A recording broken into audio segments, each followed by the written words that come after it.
De retour sur XLearning, donc nous avons vu l'interface, nous avons vu comment structurer son cours dans le mode plan et l'organiser avec les outils de hiérarchisation.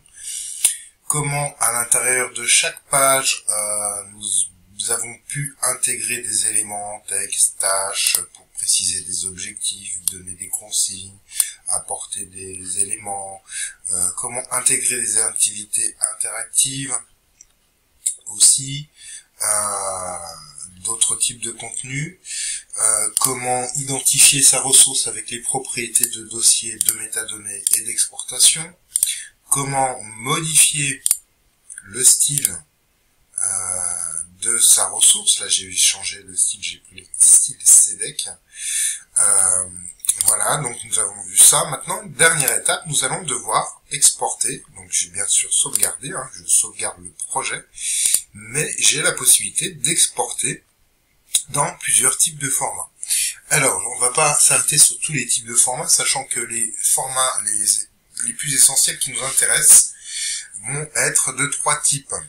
Vous avez le standard éducationnel, où vous allez retrouver dedans les normes SCORM et les normes IMS.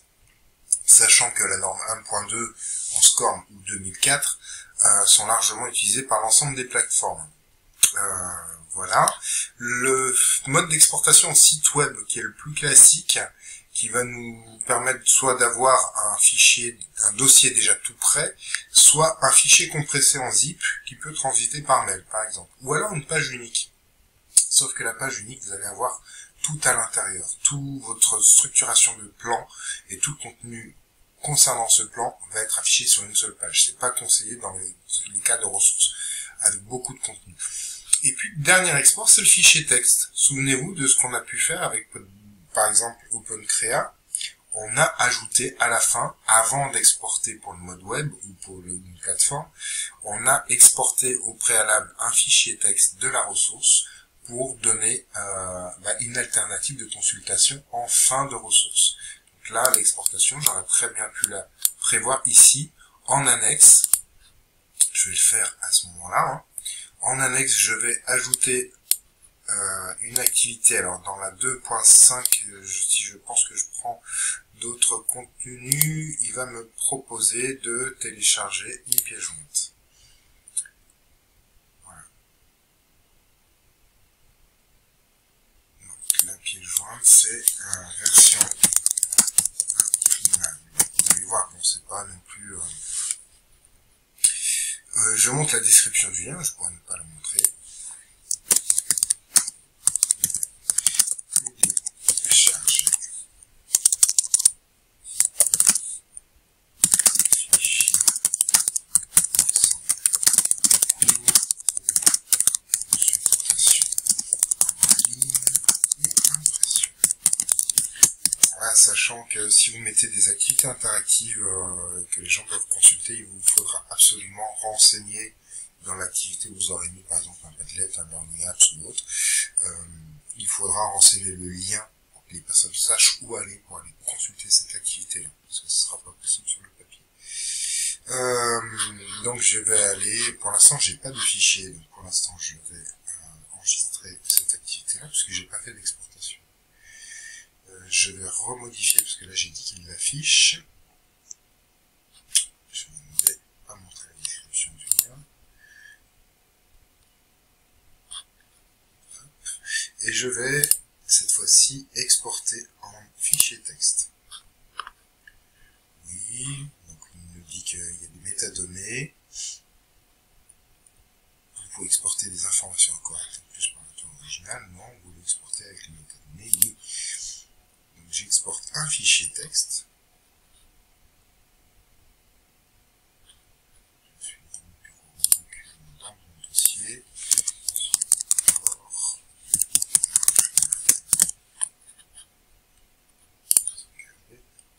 Voilà, donc ce fichier texte est enregistré. Je vais aller rapidement le consulter. Support imprimé à pointe listé. Donc je vais l'ouvrir avec Word, par exemple. Ou un autre traitement de texte équivalent. C'est basique, donc ça sera certainement à retravailler si vous voulez faire une présentation un peu plus plus sympathique du document. Mais en tout cas, il vous a récupéré tout son contenu. Bon, là, il n'y avait pas énormément de choses. Donc, je vais le prévoir en PDF, après l'avoir retravaillé, bien sûr. Support imprimable. Voilà.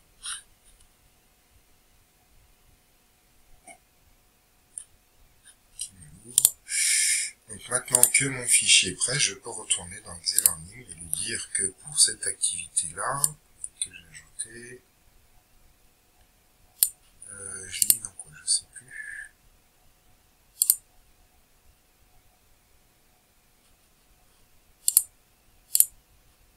Ah non, je l'ai supprimé, c'est ça. Donc dans les annexes, pour aller plus loin, je vais ajouter une page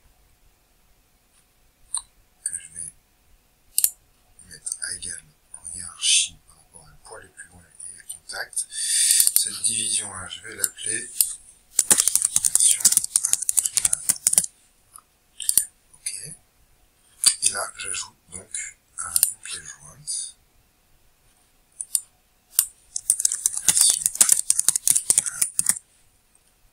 Je montre la description du lien dans lequel je vais demander en consigne télécharger le support format PDF pour consultation en ligne ou impression. Voilà, je vais lui dire où est-ce que ce fichier se trouve. Support imprimable, le PDF. Et je le télécharge.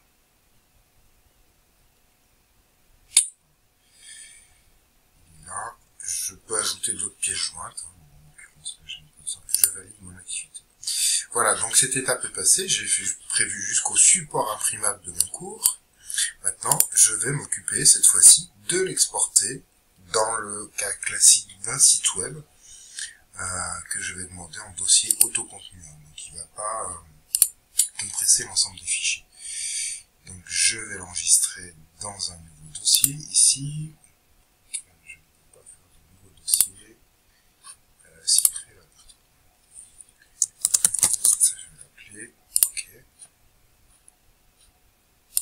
Je sélectionne ce dossier-là, il l'exporte, et logiquement, il devrait me l'ouvrir directement. Voilà, c'est ce qu'il a fait là. Comme Bergman.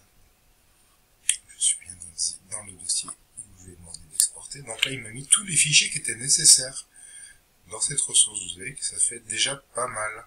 Et le fichier d'entrée, lui, va généralement s'appeler index.html. On va voir ce que ça donne. J'ai bien ma ressource. Un menu qui ne s'affiche ou qui ne s'affiche pas, les possibilités d'aller naviguer par suivant précédent, et en annexe, la version imprimable disponible pour la première. Voilà, donc ça c'est le mode export web, tout simple. Sinon, j'ai le mode d'exportation en standard éducationnel, donc si je prends le score 1.2, voilà. Qu'est-ce qu'il va me demander? Il me demande un nom d'archive, parce qu'il va enregistrer sous forme zip, parce que les plateformes, quand vous allez devoir envoyer ce document-là, cette ressource-là, à une plateforme, il va vous demander un fichier zippé. Donc, je vais l'appeler pareil, test, il l'exporte. Je vérifie dans mon dossier. J'ai bien ici